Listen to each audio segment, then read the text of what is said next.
Yo, what's up everybody? Welcome back to the channel. It's your Black Anime Dad. And as usual, we're going to do it the same way that we always do. We're going to talk about an anime topic. Today we're talking about One Piece, the live action. Last week we talked about episodes 1 through 4. But now we're going to talk about episodes 5 through 8. And I'm going to shout out everybody that I can in between saying what I normally say.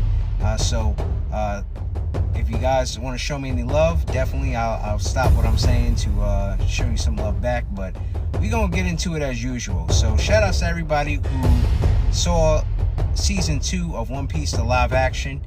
And I hope that you guys liked it. You can let me know in the comment section right here up in the chat. Did you guys like One Piece, the live action, season 2? What would you rate it? For me, I gotta say that it's probably somewhere around a 7.5 out of 10. I'm not gonna overrate it. Shout outs to FNK706. Question marks joining. Kevin, thank you for joining the chat. Shout outs to S4M. And shout outs to Star Rose Dandy. Thank you for joining the chat.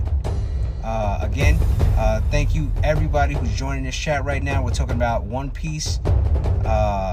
Thank you for all the love. Shout out to my guy E Black, aka Elon. Thank you for joining, my brother. We gotta definitely get on that season 7, chapter 2 of Fortnite. It's coming out tomorrow, so definitely gotta do that. Thank you for showing me that love, E Black. All right, or Elon. Why am I using that name? Shout outs to Austin too. Thank you for joining. Jasmine 2026. Thank you for joining. And hey, let's get into it. Episodes 5 through 8. So we got to backtrack it just a little bit. Where we left off was kind of in the middle of Little Garden, and that's the arc where the Straw Hats go to Little Garden, and they meet up with Dory and Bragi. Those are two giants from the current arc that we're in One Piece in the manga, Elbaf. And of course, you know, Usopp is so inspired because his whole goal is to become a brave warrior of the sea. Shout out to Liam for joining, TP Edits, and A for joining, Random Russ, thank you for joining, and thank you guys for supporting this live stream. So what happens there is, well, what you expect. They go there. It's kind of like a prehistoric island. One change that they did make to this whole thing that was happening is that, you know, Zoro and Sanji, they start up their rivalry, and they both tag team and destroy a dinosaur. And it really was supposed to be them destroying a dinosaur each and then trying to compare it, saying who was tougher. But Dory and Bragi, they're these two giants from Elbaf, and what they're really trying to do is find out who's tougher. They have an eternal duel that they've been fighting for 100 years, and Usopp is loving it. So is Luffy. They're like cheering from the side on a rock, and Nami's acting very weird. And the thing is that she's been affected by something. She's very lethargic, very like, it's almost like she took a perk or something like that. She's like super out of it. You know, Vivi is noticing what's going on. And one thing here is that Vivi, the actress who played Vivi, I'm not going to butcher her name, I'm just going to say the actress who played Vivi, she does a great job here, because it's at this point in episode 4 that she really starts feeling like an honorary Straw Hat. Like she's really becoming a part of the crew. And I thought that she did a really great job in her role, like I said in the last video. And what's happening here is that you have a very menacing figure who originally was not a very menacing figure. I'm talking about Mr. 3 is here. And Mr. 3 was always seen as a joke, especially when we got to Impel Down. I mean, he was useful, but he wasn't that great. Shout outs to David _CLND for joining. EE.6, thank you for joining. Tati Trades 007 and Amir. Thank you for joining. And there's this one guy with a whole bunch of flags up in his name. I don't know what countries these are all from, but shout outs to you, man. Thank you for joining the chat. So Getting on with the story, I thought that the guy, I think his name is David Duchovny, or I may be saying his name wrong, but he played Mr. 3. He was menacing. He took a character that was a joke and made him into really a standout character. You know, he really did the same thing that Mr. 9 from Baroque Works was able to do. Take a character that I initially didn't really care about or really like or wasn't even looking forward to seeing and made him, you know, relevant. And so I thought that, you know, Little Garden was handled well for the most part. Shout outs to Takamo. Shout outs to Naya. Thank you for joining. Shout outs to, I don't even see a name for you. But shout outs to that person. Shout outs to Bella for joining this chat. And what ended up happening here is that Mr. 3, he has the wax fruit, which definitely looks like a different type of substance, but rest assured it is wax. And when it comes to what he's able to do, this wax is as hard as steel. And so if he gets his wax upon you and it hardens, you're not getting out in most cases. And we see that this arc directly follows the consequences of what happened at Whiskey Peak, where Mr. 5 and Ms. Valentine were not able to eliminate the Straw Hats. And so they kind of team up with Galdino, Mr. 3, so that they could dispatch or get rid of the Straw Hats. And that's the whole plot coming up in here. Shout outs to Rayhana, and shout outs to Cat Lover and NZSHHX. Thank you for joining the chat. And K Diggs, thank you for joining. When it comes to how they were able to execute this, I thought everything was very practical. I liked the scenery. They were able to capture the whole dinosaur tropical look. The way that the cake looked, or it was like a birthday cake or something, at least in the anime it was, that Nami, Vivi, and Zoro eventually get trapped in, and they're inhaling wax and turning into wax figures. I thought that was really cool. I definitely liked Bragi more than Dory, especially when he did that laugh, you know, the gabba gabba gabba gabba gabba. You know, I love that. I felt like that was super good. And I didn't have a problem with the giants. You know, I hear some people felt like they, you know, one giant was better than the other, and that is definitely true, but I'm not going to take anything away from their performances. I felt like they both did a good job, and I'm not going to hate on them, although one was definitely better than the other. Let me know in the chat, which giant did you think did a better job? The actor who played Dory or the actor who played Bragi? Shout outs to Layla Alfina for joining. Pretty Ash, thank you for joining this live stream. And to answer K Diggs' question, would I consider myself to be a strong person? Of course I would. I'm like the strongest person. I should be in One Piece. I have Conqueror's Haki. But thank you for the question. And now, getting back into what was taking place here, what I didn't like about Little Garden is the fact that they played around and changed Miss Goldenweek's character. Now, she is the reason why Nami was acting so lethargic. What she has is not a devil fruit, but she's able to put paint on people, and whatever color she paints, whatever color paint that she puts on you, it changes your mood, and it can effectively let her manipulate and control you. So she was doing that to Nami, which made her very lethargic, and she also played around with Luffy's emotions when she got him alone. And basically, like, they handled the whole situation with Luffy beating Mr. 3. I did not appreciate how they did that, where Luffy was like so dumb. He hit everyone except for Mr. 3. Whereas in the anime and in the manga, he immediately found Mr. 3 and didn't hit any of the doubles and just kicked him in the face. I thought that should have been the way that it was handled. And when it came to Miss Goldenweek, she was like some creepy, masochistic, random doll having dark person. That's not Miss Goldenweek.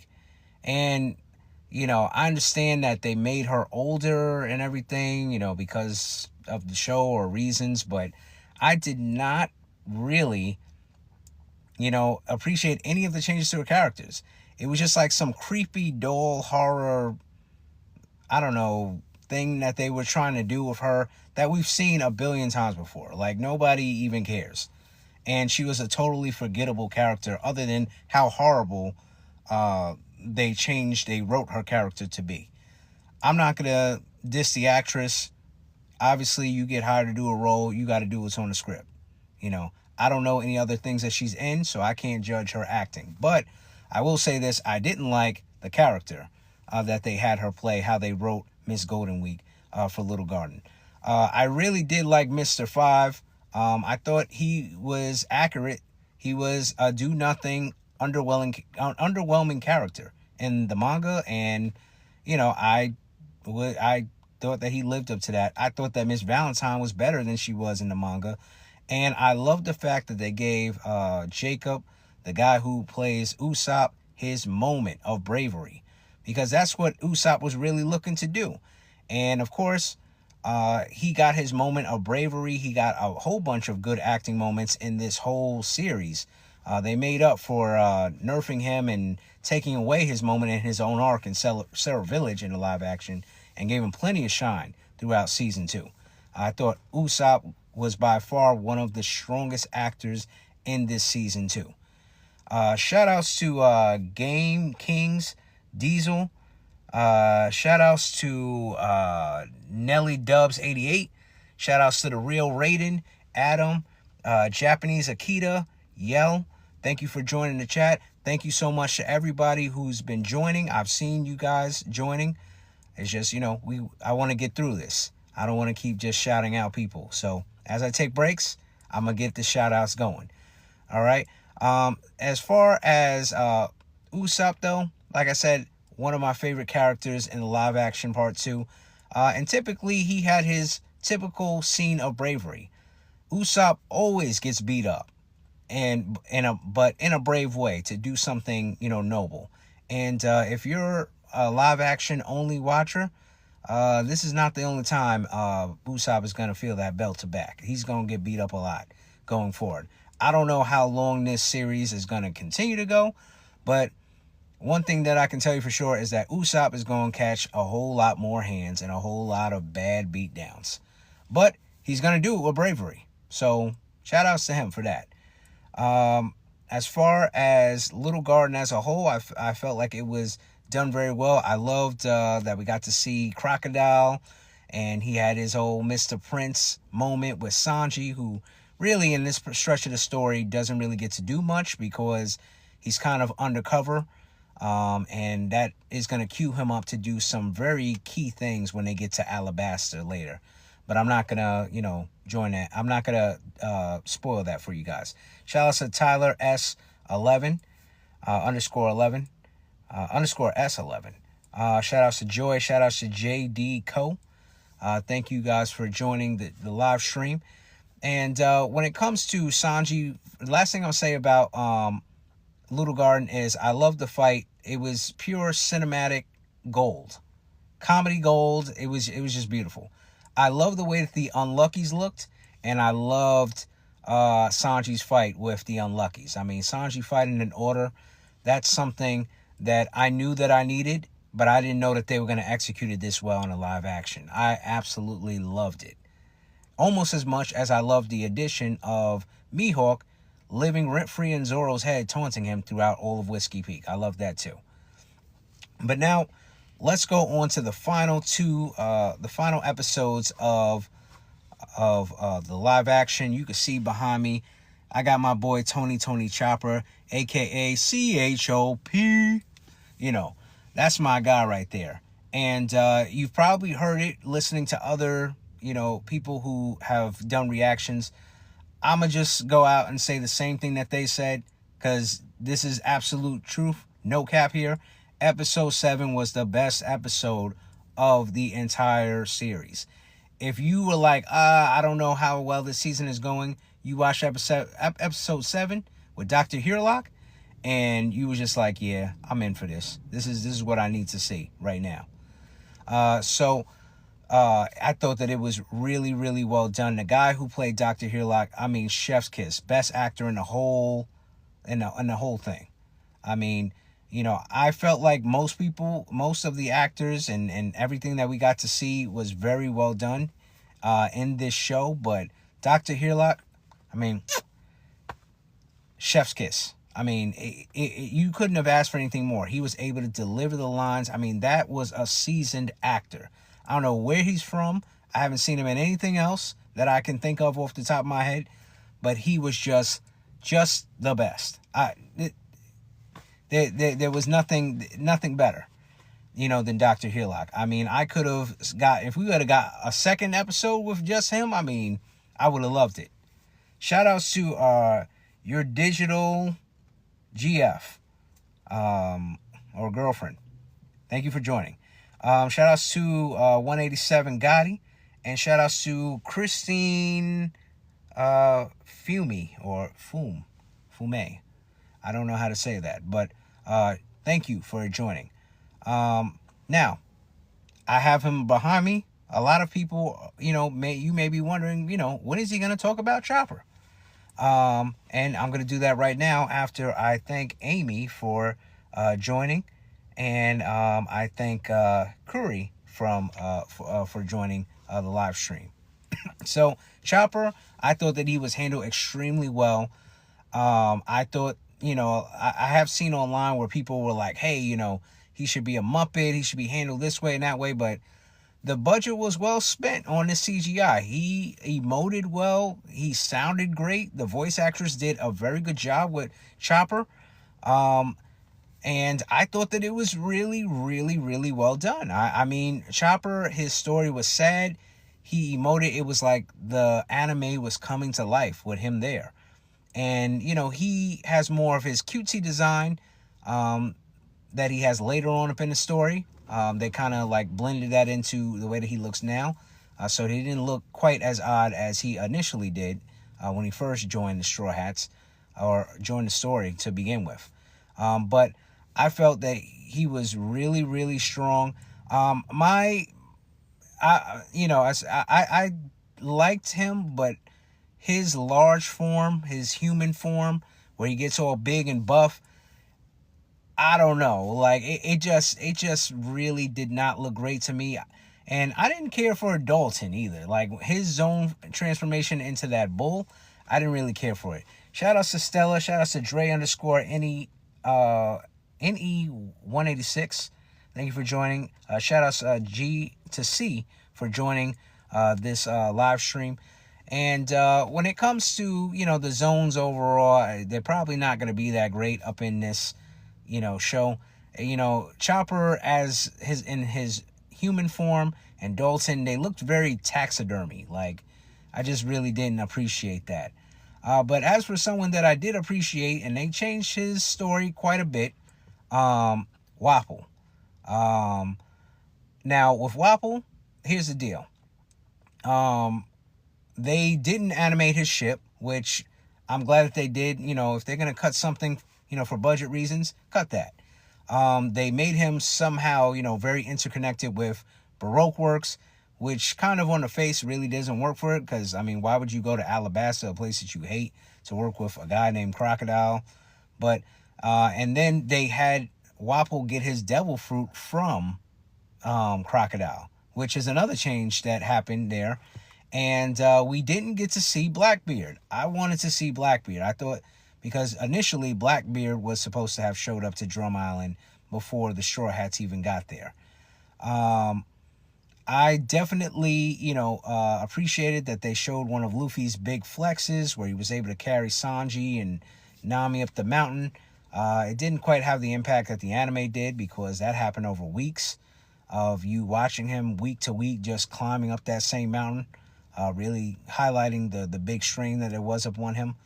But eventually they did get to the top. And, when it comes to Wapol, I felt like he was done well. That actor, he understood the assignment. Wapol is not really a menacing he's not really like a huge menacing boss type antagonist. He's really like a spoiled, entitled, goofy loser who just kind of fails upwards, kind of like Buggy, but not as great as Buggy. And I felt like the whole scene with him and young Vivi and how he acted, it all played well together, and I really appreciated his performance. He did what he needed to do. Wapol has not reached a point where he gets redeemed later on up in the story. Sorry to spoil that for you, but he does have a bit of a redemption later on, but it's much later on. You probably this show probably won't last that long for you to see that. But when it came to Wapol also making Dalton his son, Dalton was never his son in the manga. He was never his son in the Drum Island arc. But overall, I definitely did appreciate his performance. The CG, I mean, his mouth, the metal mouth, like, was kind of annoying to look at. I don't know if you guys have ever seen the Doom Patrol, but his mouth looked like Robot Man's mouth. And it seemed like the same team that worked on Superman's mouth in the Justice League movie worked on his mouth. Because it was just like very like, rah, rah, rah, rah, rah, rah. That's how his mouth was moving. No lip movement. It was just straight metal. And, in the manga and, anime, he's able to emote more with his mouth. But I still think that, he did a really nice job. I see a lot of people have joined. Thank you all for joining this live stream. I really appreciate it. As far as, Nico Robin, she also, came back into the story. And every time I see her on screen, it is just a delight. She is definitely a top tier character. I can't wait for the crew to get to Alabasta. The one gripe that I do have as far as, closing up this whole discussion that we're having, when it came to the actual, when it came to Drum Island, my only gripe is the monsters that, magically appear that had to fight Zoro and Usopp to give them something to do. Now, to their credit, they almost killed Zoro, which is quite a feat. But, I mean, they look terrible. I mean, they look like the monsters from, what was that game? BioShock? Like, it looked like BioShock rejects. Like, they were kind of like BioShock rejects and maybe like some type of metal creatures that you might find in, like, Fallout. That's what they look like.